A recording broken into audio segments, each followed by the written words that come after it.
get to the plane. We get on the plane. We land in Houston, and that's where we're going to catch a connecting flight. Unfortunately, we got there early. Unfortunately, the plane that was sitting in our gate was being delayed for some reason.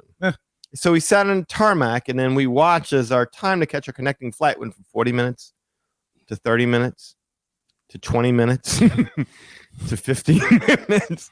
Yeah. And now we're starting to look at each other a little bit rough. And so we're like, well, where is it? Like, how far away? Because normally you get out of there, and generally the gates are, near you. So we saw gate 1. We're like, all right, cool. Oh, no, but it's not near the other gates. Gate 1 is not near the other gates. Yeah, it's an airport. We were at gate 49. So 51 is the furthest one there is.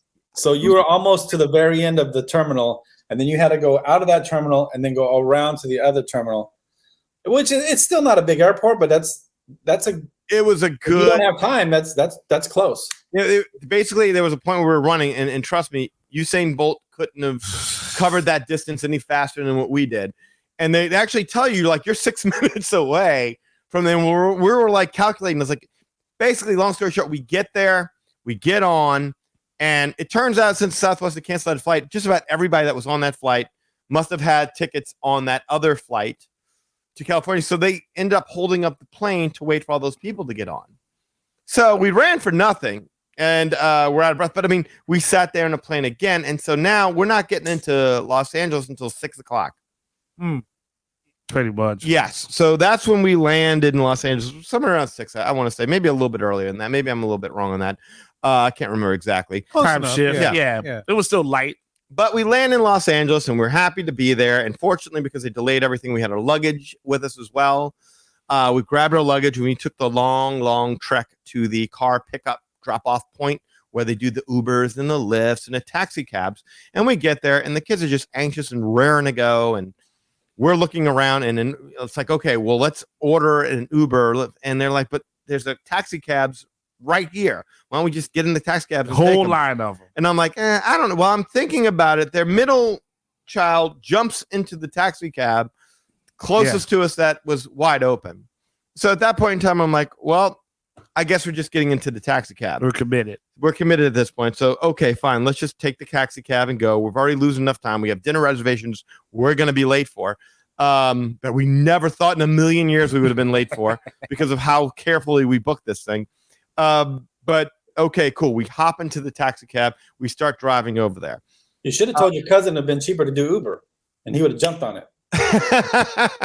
I you know what? I think at that point in time, there wasn't really any Ubers though, no Lyfts. There was nothing in that general area where we were. I don't think they're allowed to wait there. You have to call them, and then they'll pick you up. But they're not allowed to just hang out like the taxis are, I believe. I think at that point in time, everyone was anxious to just get this thing going. Even him. It was like, oh my God, every stop. It's just like, more and more things were kind of getting in the way. So anyway, we hop into this car, and this taxi cab driver, he's just blaring this sitar music with somebody. Eli, yeah. I want the knife. There you go. Yeah. How did you know the exact song? He played it on repeat. Very popular. It sounded like that the entire trip. Anyway, the YouTube video was awesome. We started talking to him, and he was okay. Rough gentleman, but he was makes little jokes, say little things here and there. Well, at some point in time, some car cuts him up because the LA traffic gets real bad, obviously. And that was the other thing. Not only are they dropping us off at around 5, 6 o'clock, you're right, smack dab in the middle of rush hour traffic. Bad traffic. Yep. So somebody cuts him off. And he gets mad, and he starts saying a bunch of things in a lot of languages I don't know. He's honking the horn at the person. He's making it was you cut me off in the carpool lane, you terrible driver. He's making gestures, not any of them appropriate, seeing that there were 3 children in the car. Was it 3? It was the boy, and the boy, the girl. I don't know about the youngest, I think, was in the other car. Yeah, the 2 youngest. I think it was those 2. Then you, me. Was Anna there? Yes. Anna was there. She's in the back. She was in the back. Okay. So I was in the front. Yeah. He's flipping this guy, and the guy, you see him stick a finger back, and he's flipping him off, and they're just having this little exchange at a standstill on the LA freeway. Well, they were going. He cut him off. Our guy honks. And then this driver, at first he did the wave, like, thanks for letting me in. But after our guy went off on him, he flipped him off. And then he was like, like, come on, like this. Yeah, bring it, like, kind of thing. Yeah. And so we like, all right, well, and then we keep straight. I'm in the front seat on this while he's playing this lovely music and such. And we're in this carpool lane for a good bit. This guy, he cuts out of the lane, and then we end up getting out of the lane. At some point, I don't know how it happened, but the traffic like eased up. I don't know how, but it did. So our cabbie pulls up alongside of this dude. He pulls up right alongside the dude, and he's pointing at me like, no, you're no good. Rah, rah, rah. And I'm just keeping my head like this because this is my side. I'm facing this person. So I'm like, yeah. But I see the guy, and he's like, oh, yeah, he's flipping us off. He doesn't know who was in the car, but he's like, oh, yeah, whatever, blah, blah, F you, all that stuff. So they go back and forth. Finally, this dude shoots ahead of us. He takes off. Well, this is after he had shot ahead of him and got in front of him. And that's right. We're side by side, like a Fast and Furious movie. Right, but then the cabbie jumped in front of him, right? No, he stayed alongside. I think the other guy just kind of went. He got lost behind us, like the traffic in front of him slowed down and we were moved. We was, yeah. And so that guy, you were up front. You saw that. Because I remember that guy being outside me, like, oh my God. And then so this dude, boom, he takes off. Because two things, the traffic now all of a sudden we're ahead of everything because there's like no other cars ahead of us. This dude gets right down lane, stops, completely slams on his brakes right in front of us, stops while the traffic is still moving, slams on his brakes right in front of us, and the cab driver has to slam on his brakes. And this guy proceeds to open the door, and you look at him, and he's dressed a little. I don't want to stereotype, but he looked a little. Yeah, let's just say if you saw Boys in the right, we were right by Crenshaw. We were by Crenshaw, and if I had to guess, I would say probably Southside Crips. Yeah. Oh, nice. Yeah, I mean he looked like he was a normal guy. He wasn't like big and built, but he was crazy. Like he like you don't know a crazy person. You really see him up front where their eyes are just big. Like, oh, you want to do something crazy? Me too, So he opens the door. Yes. And he gets out and he starts making gun signs at us like he's going to shoot us. And he pulls out a bag. A big green bag. It was like an aqua colored bag. And he's like, I'm going to pop you. I'm going to pop you. And he has the bag like, here's the weapon. Like he's going to unzip it and take care of us. Right. And take care of us. And so our cabbie, he's not saying anything. He was talking all his bad trash. He just sat there still. He didn't try and pull away from it. Yeah. He didn't try and get us out of harm's way. And for the record, I'm in the passenger seat. I'm like, dude, like swerve or something. Because if this dude decides to spray, my beautiful body's getting hit. And I don't pay to get shot. Get shot at home.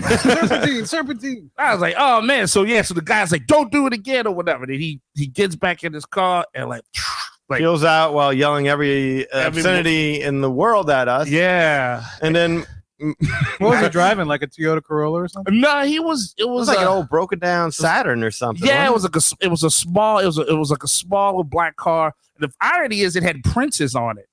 I remember that. There was a little like the piece of auto was like a magnet, but it had Princess right on the back of it. So yeah, I guess we almost got killed by California Princess. It was sweet. Yeah. And then my probably a pink gun he was gonna pull out. Precious. My cousin's oldest son turns to me and says, Uncle Danny, we nearly got shot. Yeah. Like, yes, we did. Welcome to LA. That kid had the best time. He's like, wow, I didn't expect to get, shot here in California, and oh man. So we're thinking, so we kind of crack out jokes and we're trying to get over being traumatized the first 10 minutes of being there. And we finally get to the hotel. But right before we're about to get to the hotel, mind you, our cabbie he gets behind a big truck that has like all this carpet like sitting on the top of it, like wrapped on the top of it. He's already like, you, and he's talking to us, hey man, hey. Don't piss off somebody else. Like this dude might just throw his rug at us or something. Like just get us. Like you Dinner's thought, here. you would have thought this idiot would have learned his lesson Yeah. after nearly getting his fares shot. Yeah. Because of his stupidity, and he's sitting there yelling at this dude and Eli's like, it cracked me up. I'm like, oh my god, it's like, just come on, just half a block more. It's right over there. Oh man, yeah. I was like, just let it go, man, because like you can only have your life threatened once a day. I think twice. I was like, no, man, just don't worry about this dude. He just selling carpet. Don't worry about him. Just bring us out here. So yeah, I was glad to get on solid ground. After that, I was like, please play happy sitar music next time you bring in your fans somewhere. That's a little hit. Yeah. Oh, smiles and cheers without worrying about somebody pulling the pistol on you, my friend. Pow. So then we get to the hotel. We get to the Homewood Suites by the Hilton and Convention Center thingy, and we check into our rooms. We're like, all right, come on, let's go ahead. Let's all check into our rooms. My cousin goes up to his room, and there are two gentlemen in his room. Whoa, what? What? Yes. There are just two guys in his room. They're like, can we help you? They're like, what are you doing in my room? They're like, we're supposed to be here. And my cousin's like, okay, well, they gave us this from the front desk. Like, yeah, no, this is our room. And so they had to go back down to get things straightened out. Meanwhile, we go to our room. Oh, by the way, side story to that little cab story. So we had the gun incident. Their 2-year-old son threw up in the other cab. Oh, yeah. Just I don't know if I didn't know that. Lovely, you, but yeah, that's what happened there. So we check in. They've got two guys in their room. Yes, and they're texting us. It was like, man, what about your room? And like, hold up, I'm looking under beds. I'm checking. We weren't so lucky. Yeah, it's like, no, dude, no dudes. But then, like, because we only had like two beds, and we had to pull out sofa bed. So I pull out the sofa bed, and I see a blood stain on on our mattress. Yes. So there was that. So that was a little free. Not only is there a blood stain, like they hadn't even emptied the trash from the people that would stay in there before that. Yeah, I remember y'all like, hey, do you have an extra trash can? I was like, yeah, I got 2 trash cans. Y'all want it? Like, nah, man, it's just crazy. Like nobody like emptied anything. Oh, and we got my cousin's wife's birthday package, right? Because her father had sent her like a birthday package thing. Lee ended up sending one later as well. Yeah, they delivered it to our room by mistake. So fortunately, it was us, not the two dudes. Who would have been sitting there eating cookies, feeling good, I guess. Like, they could come visit us again. That was okay. So that's how it started. Yes. And we want to just take a second and thank our lovely Patreon supporters. There they are. And look, if you want to up your support of the Magic Our Way podcast, go to patreon.com/Magic Our Way. There you'll find 5 awesome tiers from which you can choose from to help support the Magic Our Way podcast. Again, go to patreon.com/Magic Our Way.